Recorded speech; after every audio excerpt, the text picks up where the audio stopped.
Tethering is like having a TV in your bathroom.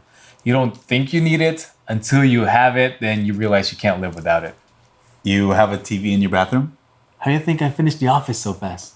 Oh.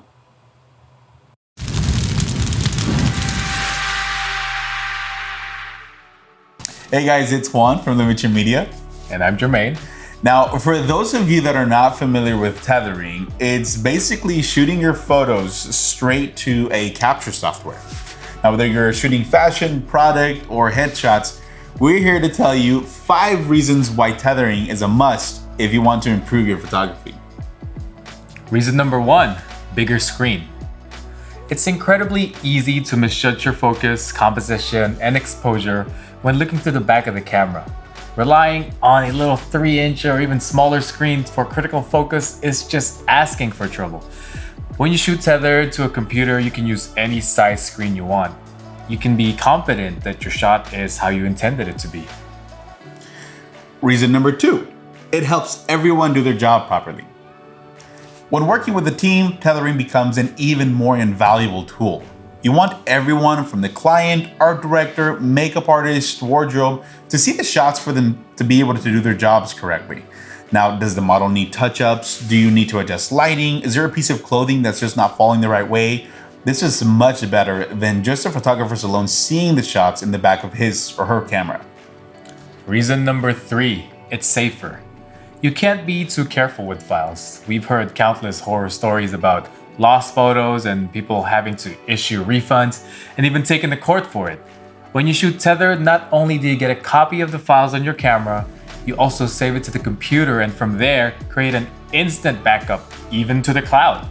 This way you have 3 copies of the files at all times. This feature does depend on the capture software and camera you use, as some combinations might not allow simultaneous copies to be written on camera and the computer. Canon. Make sure you do your research before you do this particular setup. Reason number 4, it speeds up your workflow. Like we mentioned in reason number 3, the raw files are saved not only to your card and camera, but also to your computer. This means that after you shoot, you don't need to remove your SD card, plug it into the PC, and then transfer the files. Your files are already ready to edit right away.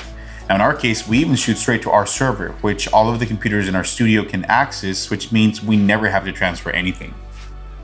Reason number 5, it makes a great coaching tool. If you shoot a lot of headshots like us, you probably already know that once you get the lighting and the camera settings figured out is when the real challenge begins.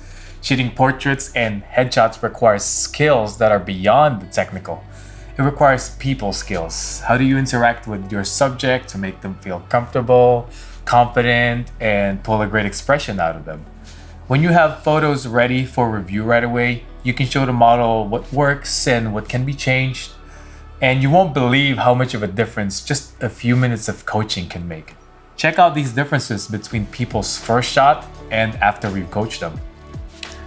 Now, we understand that tethering is not always going to be practical. There are going to be times where it can be a hindrance, especially if you're shooting without an assistant. Shooting live events or on-site can be impossible and slow you down significantly.